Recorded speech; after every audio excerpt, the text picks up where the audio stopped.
Shalom, selamat pagi Bapak Ibu dosen dan rekan-rekan mahasiswa. Kita akan bersama-sama beribadah dalam ibadah kapel pada pagi hari ini.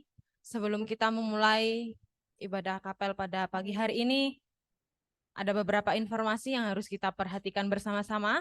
Untuk petugas kapel, hari Selasa tanggal 3 Oktober 2023, WL akan dilayani oleh Saudari Hanadita, Dirijen Saudari Kinan, dengan pembicara diseminasi yaitu Ibu Natalia.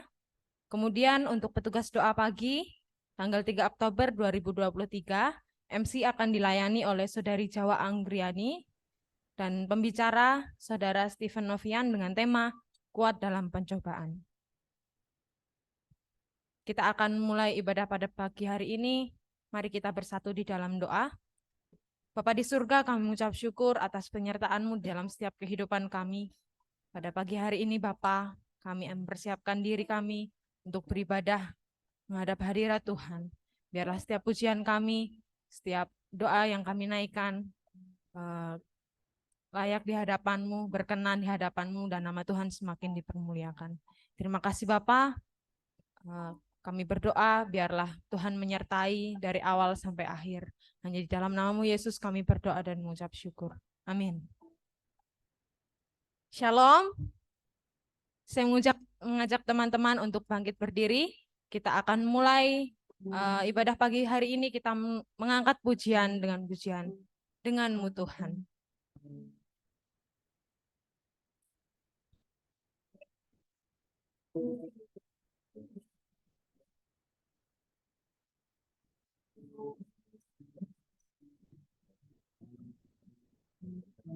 Tak pernah ku ragu akan kesetiaan-Mu penuh hidupku. Sepenuh jiwaku, ku yakin dan percaya untuk Kau. Katakan Yesuslah Raja dalam hidupku, berkuasa percaya untuk selalu. Hanya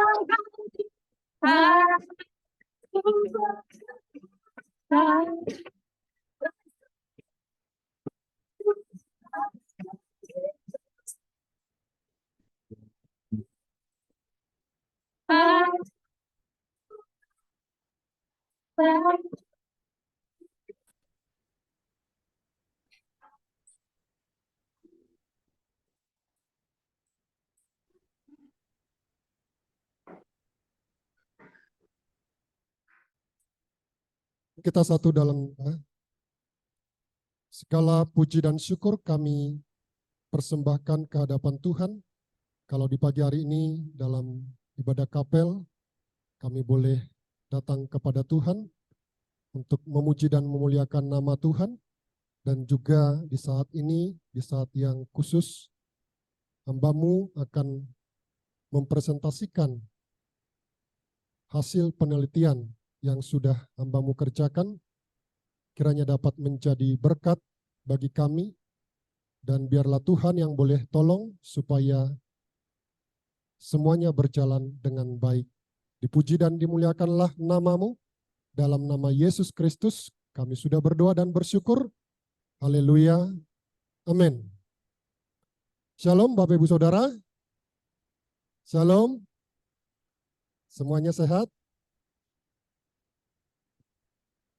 Masih ke bawah-bawah ya, walaupun tidak dalam rangka berkhotbah. Pada kesempatan kali ini berdiri sebagai mahasiswa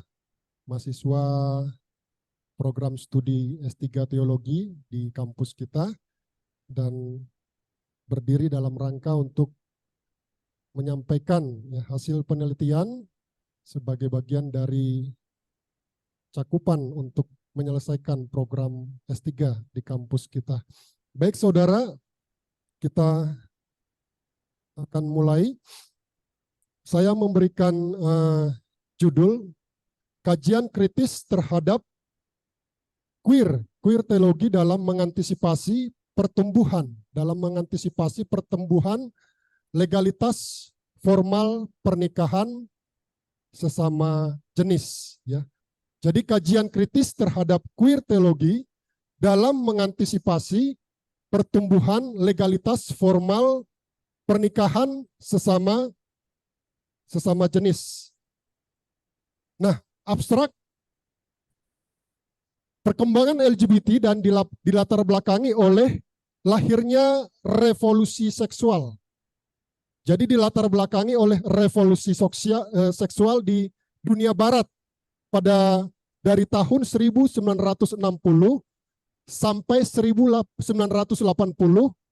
di mana terjadi upaya untuk menantang nilai tradisional seksualitas dengan mempromosikan kebebasan seksual. Dan pada tanggal 28 Juni 1969 kemudian dijadikan sebagai hari perayaan kaum LGBT di seluruh dunia. Nah, puncaknya pernikahan sesama jenis disahkan di berbagai negara, di mana Belanda menjadi negara Eropa pertama yang mensahkannya pada tanggal 21 April 2001. Disusul Belgia dan Kanada pada tahun 2003. Dan hingga tahun 2021, ada sebanyak 30 negara telah melegalkan pernikahan sesama jenis.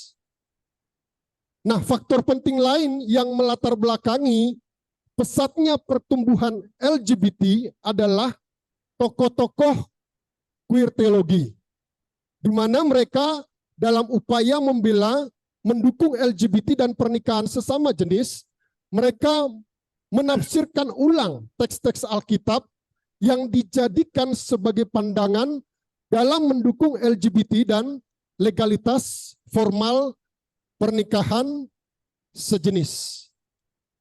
Nah, penelitian ini merupakan penelitian pustaka dengan pendekatan hermeneutik yang mengkaji secara kritis hasil penafsiran ulang tokoh-tokoh queer teologi tersebut.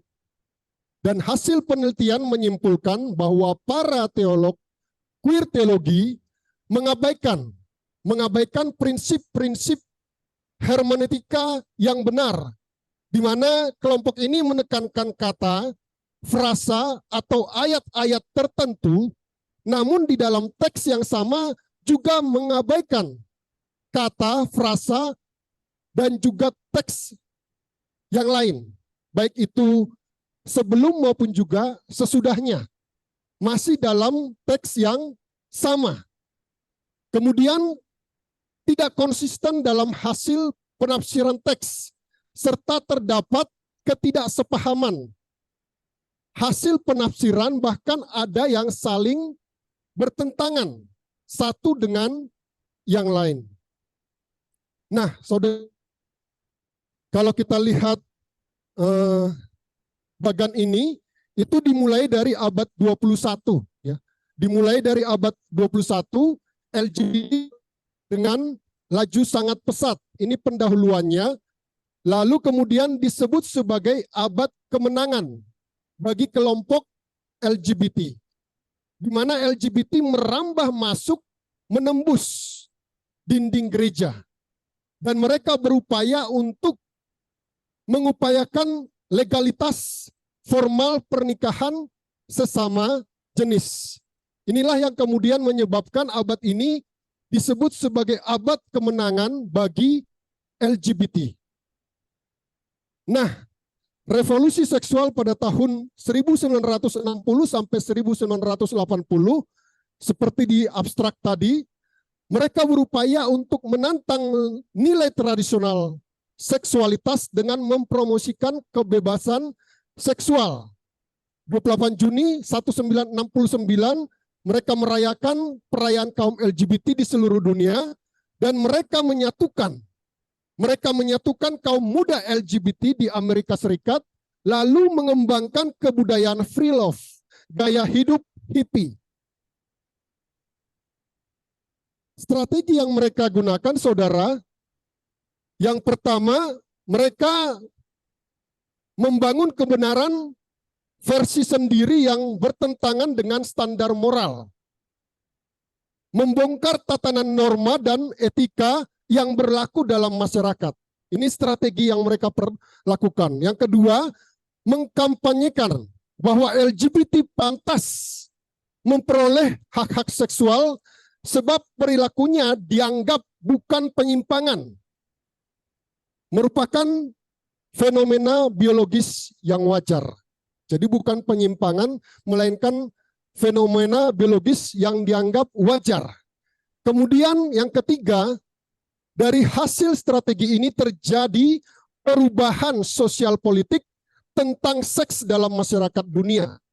LGBT yang semula dianggap tidak bermoral, bergeser menjadi perilaku normal selama perilaku tersebut terjadi dengan aman, nyaman, dan bertanggung jawab. Dan puncaknya, pernikahan sesama jenis disahkan dengan Belanda menjadi negara Eropa pertama, disusul Belgia, Kanada, dan tahun 2021 ada 30 negara melegalkan pernikahan sesama jenis. Dan seperti yang saya sampaikan tadi, salah satu faktor penting dan juga yang sangat berpengaruh dalam melatar belakangi bertumbuhnya LGBT dan juga legalitas pernikahan sesama jenis adalah tokoh-tokoh dari queer teologi. Ya. Nah, queer teologi adalah cabang teologi yang inklusif terhadap identitas seksual dan gender individu yang memungkinkan komunitas LGBT mendapatkan kembali apa yang mereka anggap sebagai ruang yang sah dalam agama Kristen dan agama atau kepercayaan yang lain.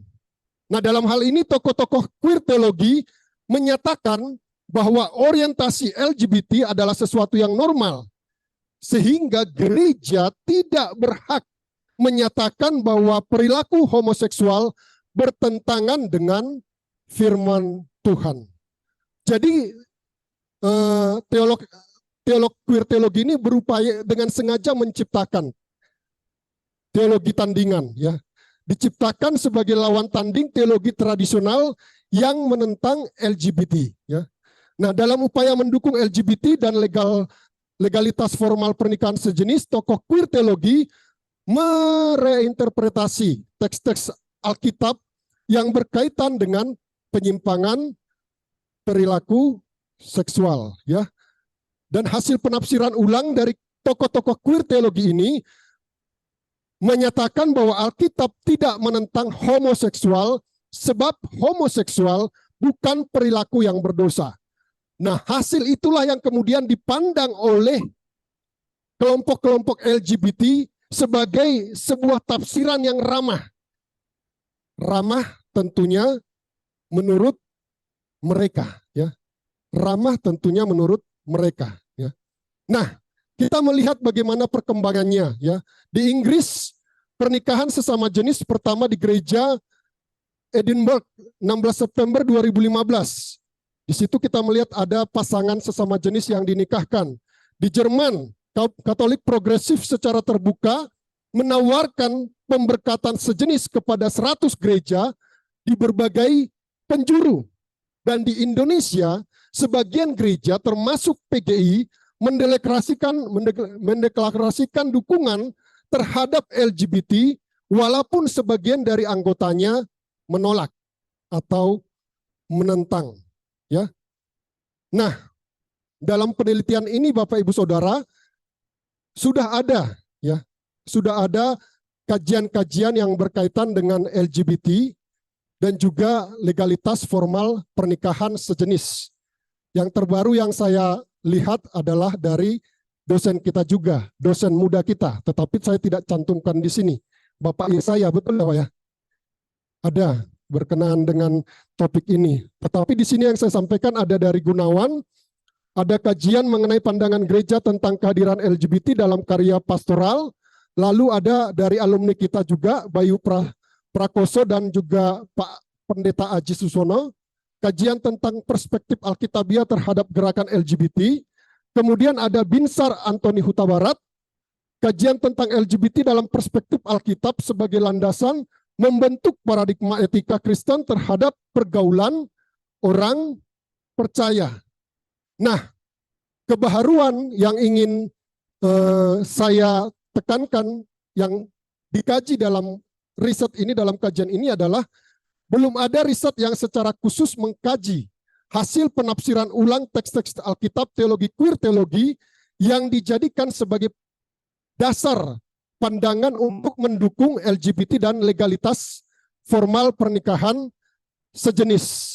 Nah, pemahaman yang benar yang berkaitan dengan penyimpangan perilaku seks dapat mencegah pertumbuhan legalitas formal pernikahan sesama jenis, khususnya di gereja-gereja Indonesia. Kira-kira seperti itu novelty yang ingin saya harapkan. Kemudian, sebentar. Nah, ini manfaatnya Bapak Ibu Saudara. Pertama, menambah wawasan pembaca tentang pengajaran Alkitab yang benar perihal LGBT dan legalitas formal pernikahan sesama jenis. Yang kedua, menjadi salah satu sumber bacaan dalam memahami tentang LGBT dan legalitas formal pernikahan sesama jenis. Dan yang ketiga, menambah khazanah ilmu pengetahuan bagi penulis dan alma mater tercinta Sekolah Tinggi Teologi Baptis Indonesia. Nah, penelitian ini kan penelitian pustaka dengan pendekatan hermeneutik ya. Kemudian sumbernya adalah Alkitab, buku, tafsiran, artikel ilmiah dan jurnal. Langkah-langkahnya yang pertama, pemaparan penafsiran ulang teks Alkitab oleh queer teologi. Yang kedua, kritisi dari penulis.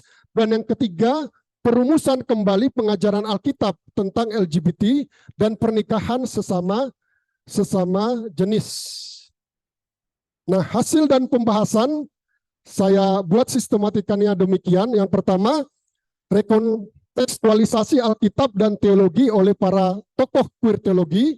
Kemudian ada penafsiran ulang dari Kejadian 1 ayat 27 sampai 31, ada batasan hanya 2 teks yang dibatasi dalam penelitian ini. Ada penafsiran ulang dari queer teologi dan juga ada kritisi dari penulis. Yang kedua, Kejadian 19 ayat 1 sampai 26, ada penafsiran ulang dari queer teologi, lalu kemudian ada kritisi dari penulis ya.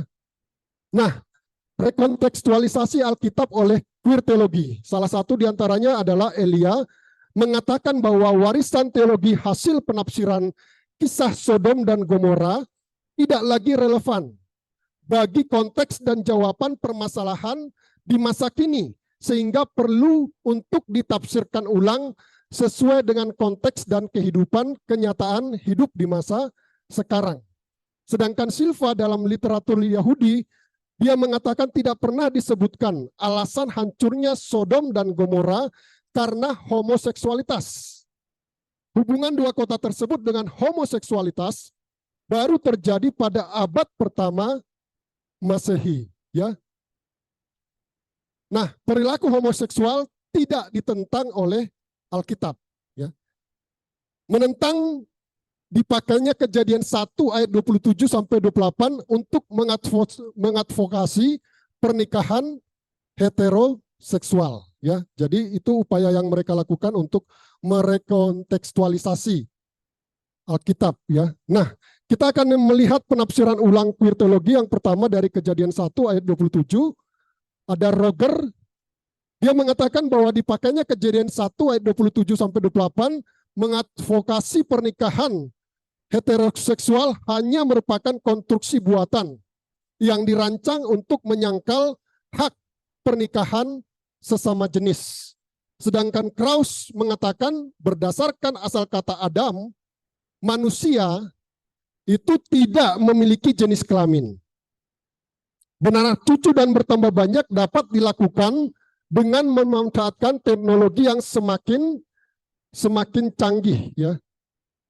Kemudian ada tokoh yang lain, Stephen, mengatakan penjelasan penciptaan manusia sebagai ciptaan heteroseksual hanya membuat orang mempercayai tidak adanya jenis kelamin yang lain.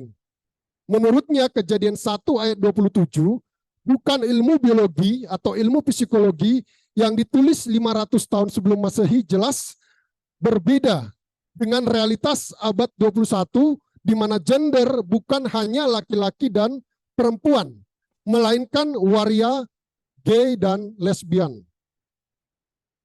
Demikian pula dengan Feinberg. Dia mengatakan, mengutip Kejadian 1 ayat 31, Feinberg meyakini bahwa jika Allah menyebut manusia sebagai ciptaan yang baik, maka orientasi homoseksual juga baik, sehingga harus dipuas. Jika Allah berkenan terhadap persatuan heteroseksual, maka pasti berkenan juga terhadap persatuan homoseksual. Ya. Lalu, terima kasih. Nah, lalu penulis memberikan kritisi. Yang pertama, Krauss menekankan kata Adam, ya, namun mengabaikan frasa laki-laki dan perempuan diciptakannya mereka dalam Kejadian 1 ayat 27. Dan hal ini jelas bertujuan untuk membela LGBT serta membenarkan pernikahan sesama jenis. Alkitab jelas menyebutkan bahwa manusia diciptakan sebagai laki-laki dan perempuan, zakar dan juga nekeva.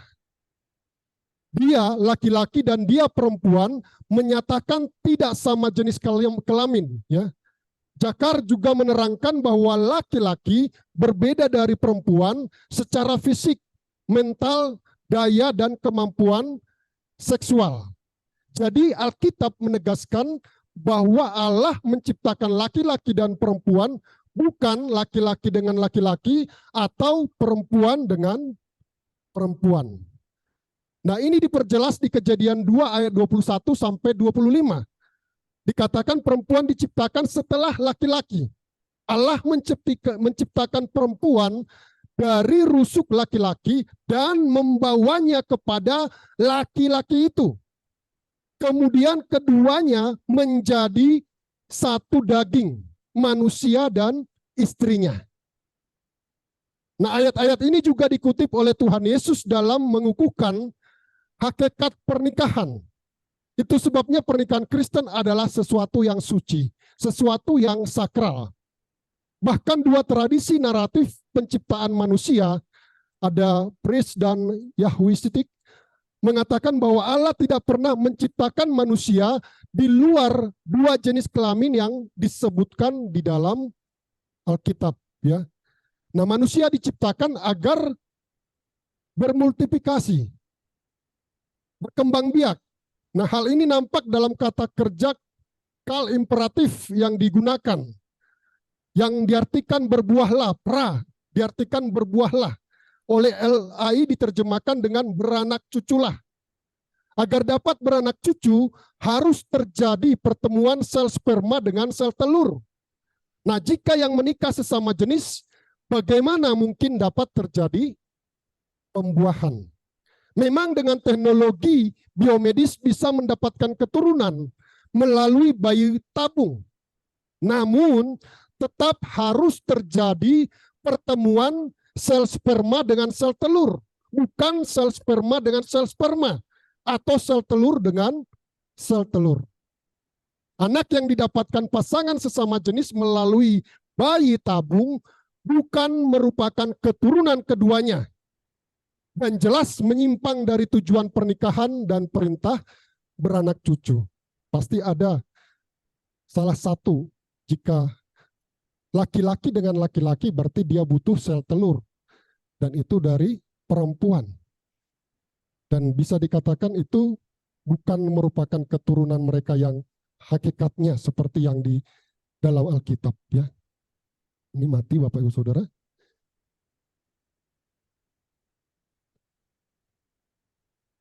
Nah, tepatlah, ya, Hikmah mengatakan bahwa Allah menciptakan laki-laki dan perempuan yang mana dari keduanya lah semua umat manusia akan dilahirkan. Pernikahan sejenis yang terjadi di masa kini jelas menentang Alkitab, ya, jelas menentang kebenaran firman Tuhan, jelas menentang hakikat pernikahan dan mandat beranak cucu dan bertambah banyak yang Allah perintahkan kepada manusia. Kemudian Kejadian 19 ayat 1 sampai 26, tokoh queer teologi yang berkata Silva, dia membantah bahwa teks ini berbicara tentang homoseksualitas. Dia mengatakan bahwa jika homoseksual ada di dalam teks, Lot tidak menawarkan anak perempuannya, tetapi kedua menantunya.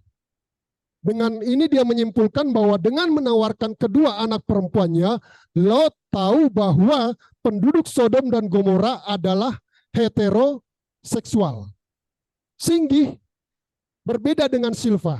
Dia tidak menyangkal adanya perilaku, adanya homoseksualitas di dalam teks ini. Tetapi dia mengatakan hanya sebagian kecil.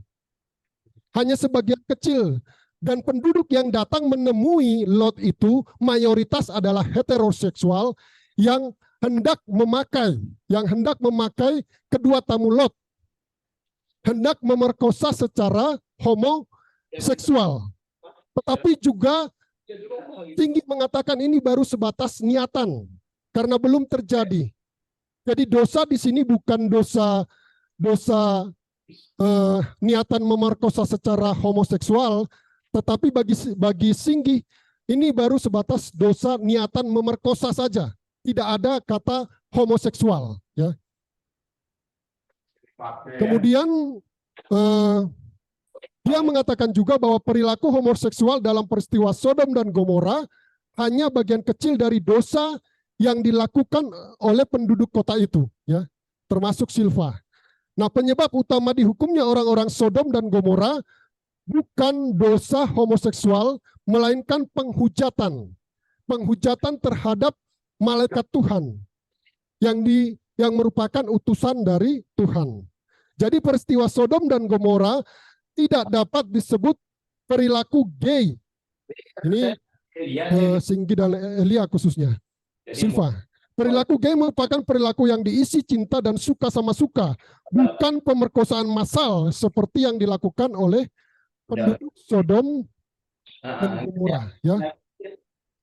Nah, Singgi dan Elia bersama-sama mengatakan bahwa apabila hubungan antara homoseksual dibangun berdasarkan cinta kasih, maka hal itu merupakan tindakan yang tidak berdosa. Hubungan itu menjadi berdosa jika para homoseksual menindaklanjutinya dengan hubungan intim, hubungan seks. Dan Elia mengatakan dalam hal ini perilakunya lah yang merupakan dosa, ya. Nah, Silva juga menyanggah homoseksualitas dalam narasi Sodom dan Gomora. Namun menggunakan, ini kritisi dari saya, namun menggunakan narasi tersebut sebagai dasar mewajibkan semua orang untuk menerapkan budaya keramahan, hospitality terhadap kaum homoseksual sebagai sesama yang juga diciptakan Sang Pencipta. Jadi dia menyanggah tetapi menggunakan teks yang sama untuk menuntut semua orang supaya ramah terhadap kelompok homoseksual. Jadi tidak konsisten. Kemudian Silva dalam tulisannya jelas terdapat inkonsistensi, ya, seperti yang saya sampaikan. Di satu sisi menyanggah homoseksualitas, dalam teks di sisi lain menekankan pentingnya semua orang menerapkan budaya ramah kepada kelompok ini. Dan niat orang-orang Sodom dan Gomora yang mayoritas heteroseksual hendak memerkosa kedua tamu Lot bukan atas dasar rasa ketertarikan, melainkan sebagai pembuktian kemenangan terhadap musuh. Ini tidak dapat dijadikan sebagai alasan tidak adanya penyimpangan perilaku seks dalam peristiwa Sodom dan Gomora. Apapun motifnya, walaupun mungkin dalam konteks pada waktu itu ini merupakan sebagai salah satu cara untuk menyatakan otoritas, untuk menyatakan kemenangan, untuk menyatakan dominasi. Tetapi apapun alasannya itu tidak dibenarkan, karena yang akan terjadi adalah penyimpangan terhadap perilaku seks, ya. Kemudian Silva hendak mengaburkan kebenaran firman Tuhan di Kejadian 19 ayat 5 dengan menekankan perbuatan Lot yang menawarkan anak perempuannya sebagai tanda mengetahui bahwa penduduk Sodom dan Gomora heteroseksual. Kita harus melihat bahwa di Kejadian 19 ayat 5 sangat jelas diterangkan tentang seruan orang-orang Sodom dan Gomora yang memaksa Lot menyerahkan kedua tamunya untuk dipakai. Jadi Silva menekankan ayat tertentu namun mengabaikan ayat yang lain sebelum dari ayat yang dia tekankan untuk membela LGBT.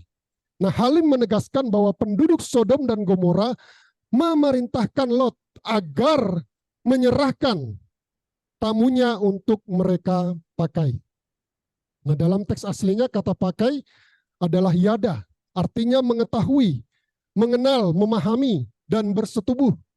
Dalam istilah Ibrani, kata yada sering digunakan dalam hubungan suami istri, sebab memiliki arti mengenal sedalam-dalamnya yang merujuk kepada hubungan seksual.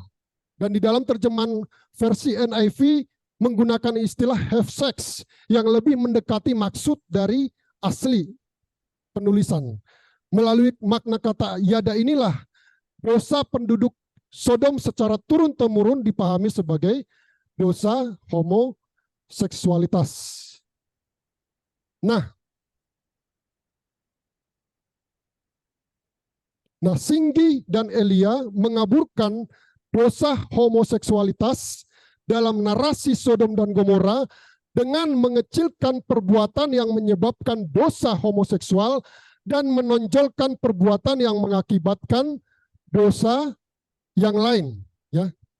Jadi mereka mengatakan dosa homoseksual di situ hanya merupakan bagian kecil. Yang merupakan dosa dominannya di situ adalah penghujatan,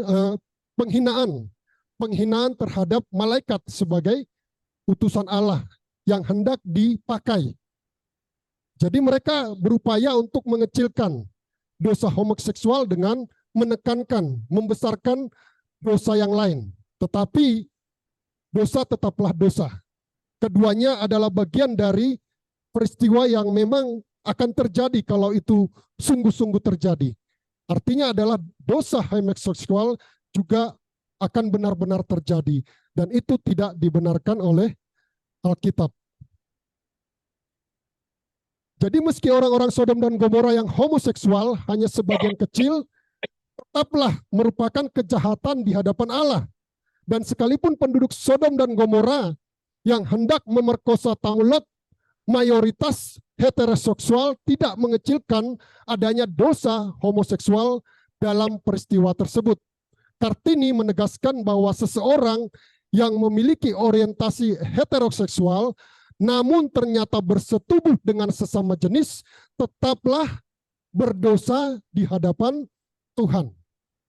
Orang-orang Sodom dan Gomora sejak awal berniat untuk memerkosa kedua tamu Lot secara homoseksual. Jadi tidak tepat jika Singgi mengatakan hanya sebatas dosa niatan memerkosa, tetapi juga merupakan dosa niatan memerkosa secara homoseksual. Dari awal niatannya ingin memerkosa secara homoseksual, bukan hanya ingin memerkosa dalam pengertian lawan jenis, tetapi sesama jenis, ya. Sebagaimana disimpulkan oleh Christopher dan Freddy bahwa benar Sodom dan Gomora dihukum karena niatan pemerkosaan massalnya, tetapi benar juga bahwa orang-orang Sodom memiliki dosa perilaku homoseksual, terbukti dengan mereka mau berhubungan seksual dengan kedua tamu Lot tersebut, ya. Nah, menekankan isu penghujatan kepada malaikat sebagai utusan Allah sebagai dosa utama yang menyebabkan dihukumnya orang-orang Sodom dan Gomora jelas tidak memperhatikan prinsip-prinsip dalam menafsirkan teks Alkitab. Singgi dan Elia mengabaikan teks sebelumnya, Kejadian 18 ayat 16 sampai 33, di mana sebelum peristiwa Sodom dan Gomora, Allah telah menetapkan sebelumnya untuk menghukum orang-orang di daerah itu karena banyak keluh kesah orang tentang Sodom dan Gomora dan sesungguhnya sangat berat dosanya. Nah, dalam penafsirannya, Philo menjelaskan bahwa penduduk Sodom dan Gomora sangat menyukai kelimpahan, kerakusan, kekejian, dan kesenangan. Mereka senang memanjakan hasrat seksualnya. Jadi penyebab utama bangsa itu dihukum Allah jelas bukan karena penghujatan kepada malaikat Allah, meski perbuatan itu adalah salah satu di antara dosa orang-orang Sodom dan Gomora. Adakah yang dapat, ini menanggapi Elia, adakah yang dapat menjamin bahwa perilaku homoseksual selalu diisi dengan cinta dan suka sama suka? Faktanya banyak pelampiasan perilaku homoseksual yang dilakukan dengan kekerasan. Pendapat Elia yang mengatakan bahwa hubungan homoseksual menjadi berdosa jika diteruskan ke hubungan seks jelas tidak sesuai dengan fakta yang ada. Elia seakan menutup mata terhadap usaha kaum LGBT dalam upayanya mendapatkan legalitas formal pernikahan. Yang salah satu tujuannya adalah agar hubungan seksual di antara sesama LGBT tidak lagi dipandang sebagai perilaku yang berdosa karena telah disahkan oleh lembaga resmi. Dalam hal ini gereja dalam konteks kekristenan. Nah, Kartini mengatakan hubungan seksual pada pria berlangsung dengan jelas memanipulasi alat kelamin partnernya dengan jalan memasukkan penis ke dalam mulut dan menggunakan bibir, lidah, dan mulut untuk menggelitik. Ada oral erotisme di sana. Dan cara lain ialah bergantian melakukan senggama, melalui dumur, jadi ada anal erotisme. Dan bisa juga senggama dilakukan dengan jalan memanipulasi titik-titik di celah-celah dan seterusnya. Jadi tetap tidak dibenarkan. Kesimpulannya, yang pertama,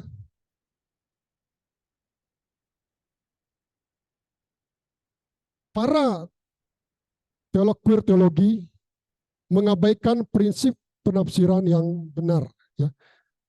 Kelompok ini menekankan kata, frasa, dan ayat-ayat tertentu dalam teks, namun seringkali melewatkan, mengabaikan hal yang sama dan masih di dalam teks yang sama.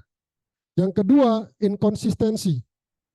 Tidak konsisten dalam menafsirkan teks-teks Alkitab yang dijadikan sebagai dasar pembelaan terhadap LGBT dan pernikahan sesama jenis. Yang terakhir, ketidaksepahaman.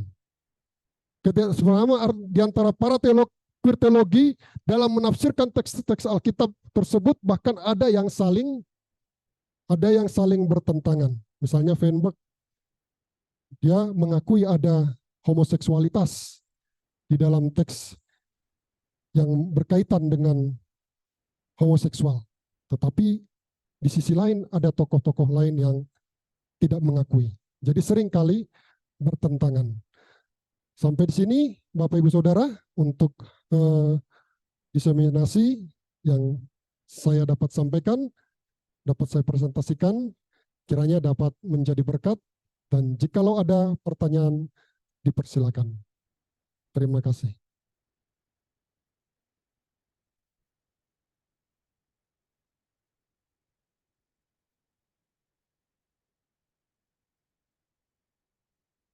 Ya, baik Pak, silakan.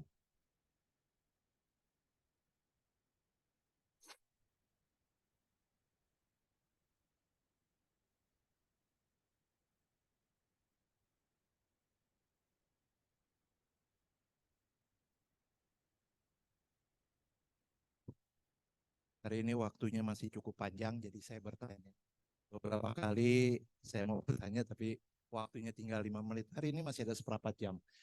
Baik, terima kasih. Nama saya Tony Budiman, saya pendeta, dan saya bukan doktoral, bukan MTH, Saya tahun 94 cuma hanya lulus dengan gelar MDiv.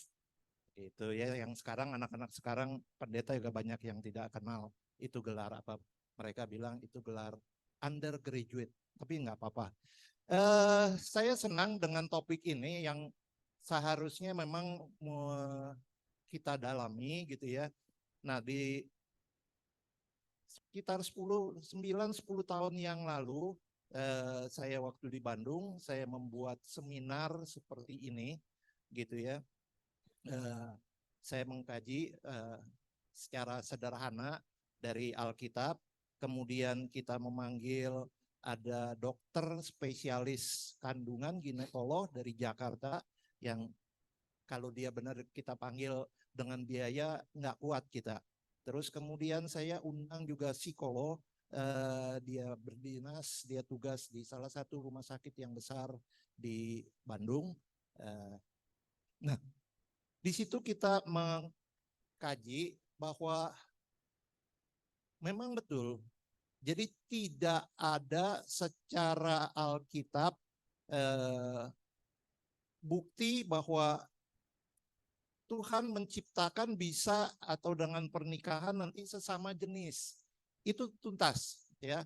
Kita sepakat sebelum seminar kami nggak pernah ketemu, cuman saya katakan saya berharap dokter sama psikolog setuju gitu ya.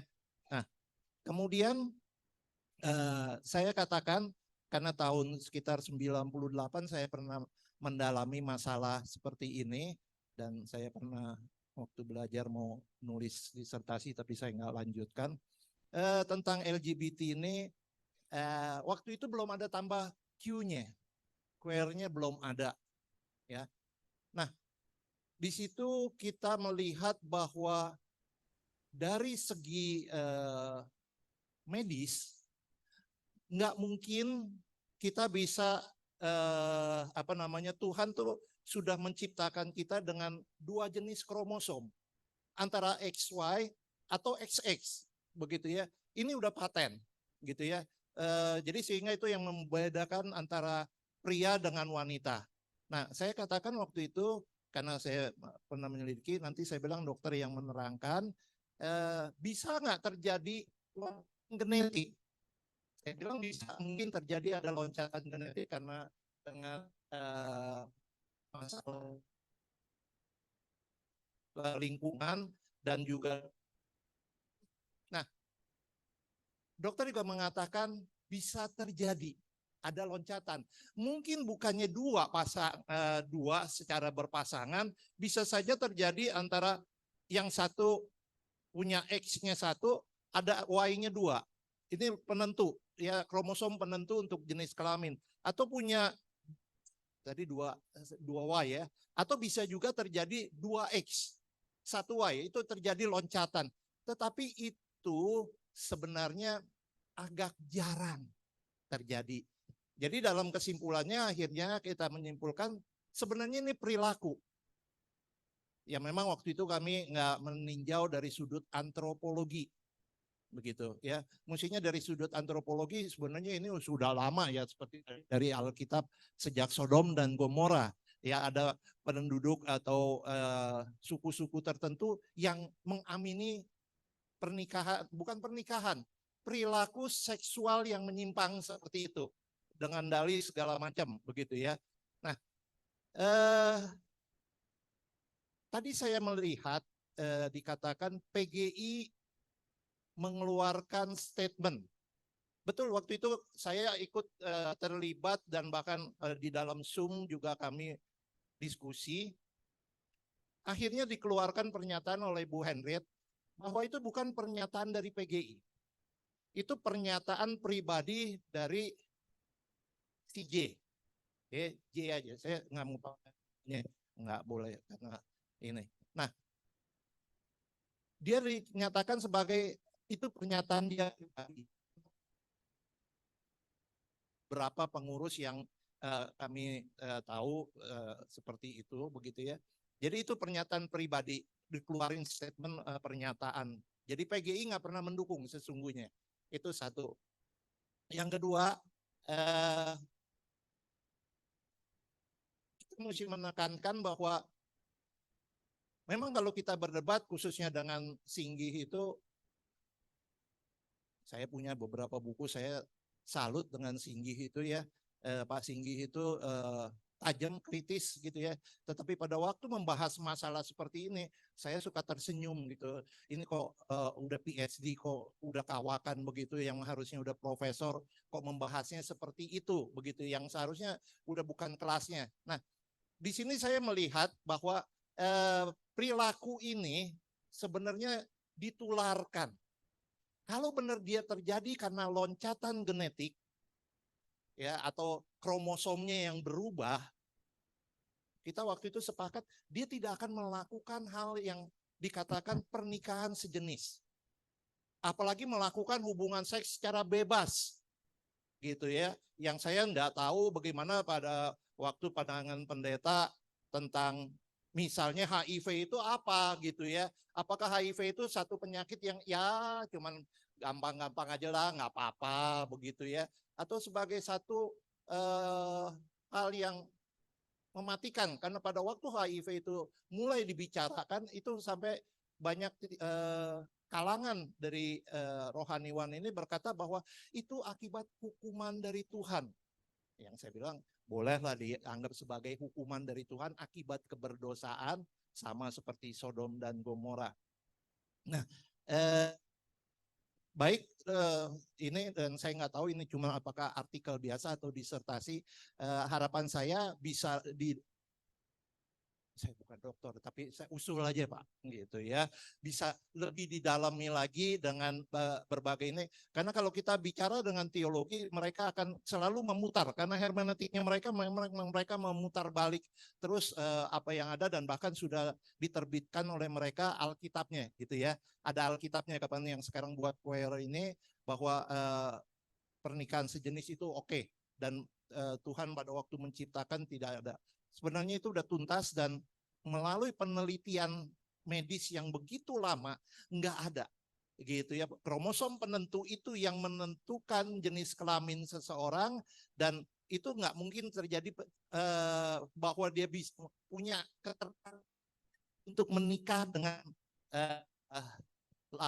jenis yang sama, kecuali kalau sudah terjadi penyimpangan secara psikologis gitu ya, karena dia merasakan ada kenikmatan, mungkin menurut dia itu nikmat, tapi yang paling utama biasanya terjadi karena mereka satu ada yang butuh uang gitu ya, sehingga terjadi seperti itu, atau mungkin juga ada yang mereka menginginkan supaya bisa diterima, karena mereka secara psikologis banyak orang-orang ini yang tidak diterima, dan di dalam tempat-tempat tertentu perilaku seperti ini udah terjadi ya, di dalam lingkup sekitar kita ini terjadi, khususnya di tempat yang kita orang yang dimasukkan ke situ nggak bisa keluar ya.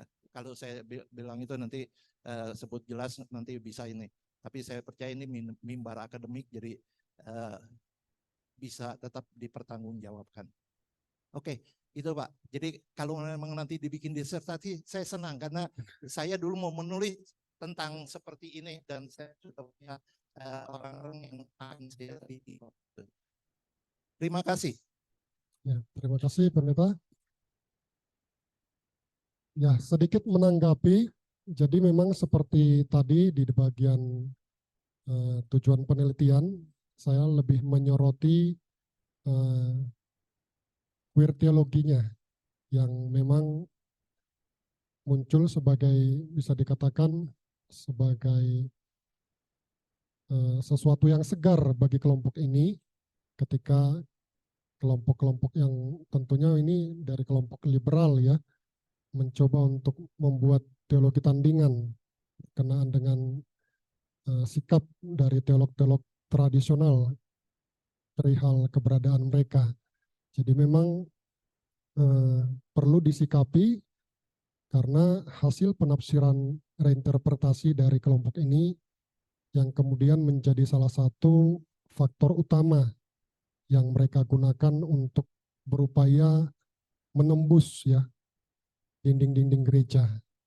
Nah, ini yang perlu disoroti, dan seperti yang saya temukan, ya jika melihat dari prinsip penafsiran memang hermeneutik ada banyak hal-hal yang mungkin tokoh-tokoh ini memahami, tetapi memang sengaja mengabaikan demi untuk menekankan satu kata, frasa, atau satu teks atau satu ayat dan bertujuan untuk mendukung kelompok tersebut.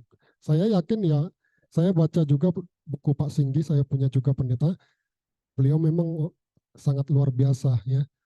Tapi sekali lagi ketika satu topik itu lebih kepada exegesa daripada eksegesa, ya kecenderungannya ada banyak prinsip-prinsip yang kemudian diabaikan. Dan ternyata ini yang dipakai dan akibatnya apa yang kemudian terjadi, inkonsistensi. Dan di antara kelompok ini juga ada ketidaksepahaman. Ada yang bilang di teks itu ada yang bilang tidak ada. Nah, jadi itu yang saya temukan, pendeta. Terima kasih. Apakah ada yang lain? Sudah. Gimana, Barney? Di sini saya ingin menyampaikan pertanyaan dari online ya. Dari pertanyaan dari saudara Wiwin Setiawati. Jadi bagaimana maksud dari 1 Korintus pasal 6 ayat 9b sampai 11 diantaranya berbicara tentang banji. Terima kasih. 1 Korintus berapa? Coba minta tolong dibacakan. 1 Korintus pasal 6 ayat 9b sampai 11.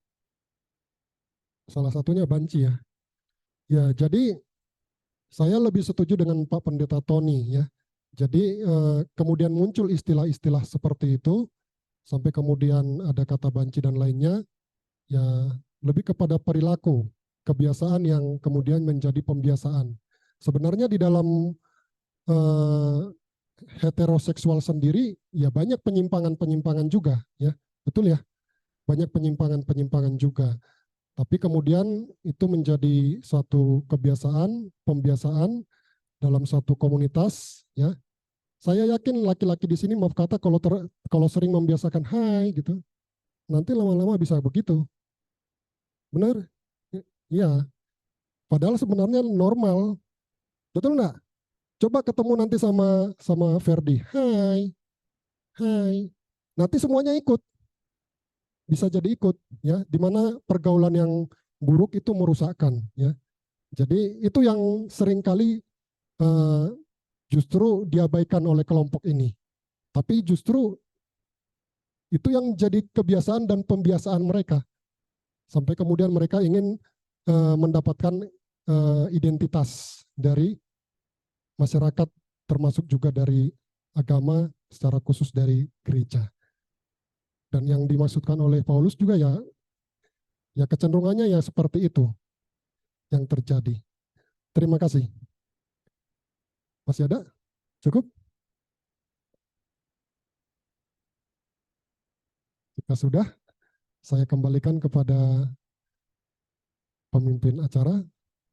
Tuhan memberkati.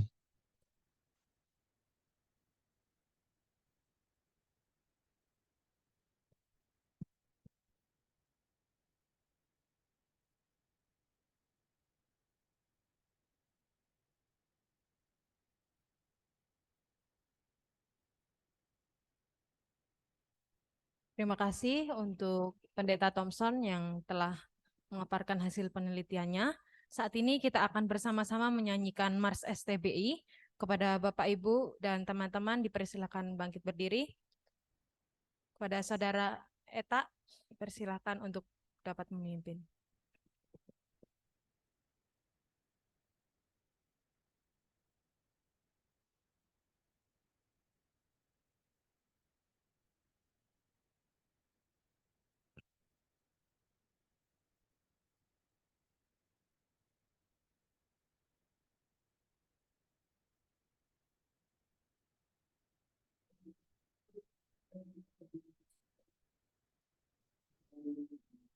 Diriku megah di bukit, melengkapi mereka yang terpanggil untuk bekerja di ladang Tuhan.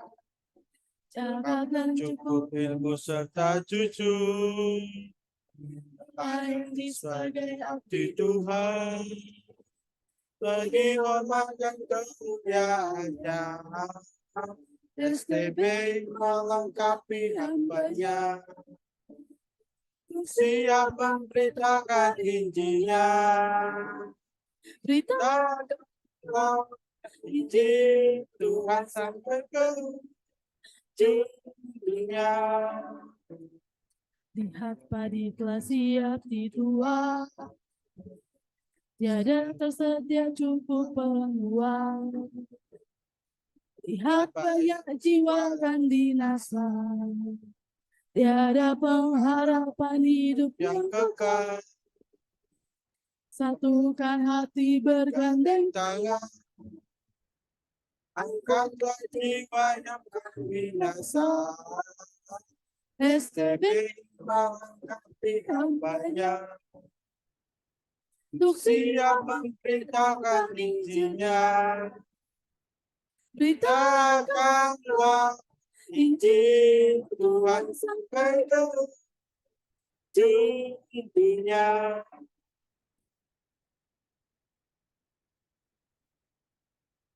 Silakan duduk kembali.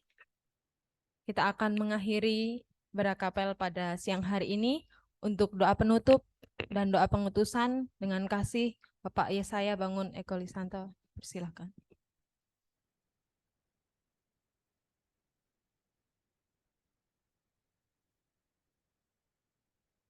Mari kita berdoa. Bapa di dalam surga, kami mengucap syukur. Di siang hari ini ada kesempatan bagi kami untuk berkumpul bersama-sama, memuji memuliakan nama Tuhan, bersama-sama mendengarkan diseminasi penelitian dari Pendeta Thompson. Kami berdoa menyerahkan hamba-Mu ini ke dalam tangan kasih kuasa-Mu. Tuhan terus pakai menjadi alat Tuhan yang luar biasa dalam tugas dan tanggung jawab yang Tuhan percayakan. Baik itu pelayanan di gereja, juga pelayanan mengajar di STBI.